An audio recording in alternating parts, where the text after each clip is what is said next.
बिना सारा पापा बोलेलन कोयलिया भोरे बिना सारा पापा बोलेलन कोयलिया बाहर गेले भोरे बिना सार ओ पापा हो भाई गेले भोरे बिना सार काहे के हो सामान सजौला हो पापा काहे के हो सामान सजौला हो पापा कवन बेटी भइले वीरान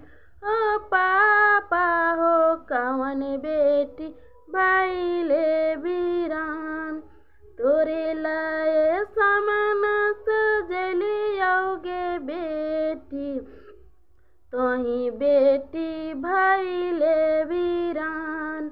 ओ बेटी गे तोही बेटी भइले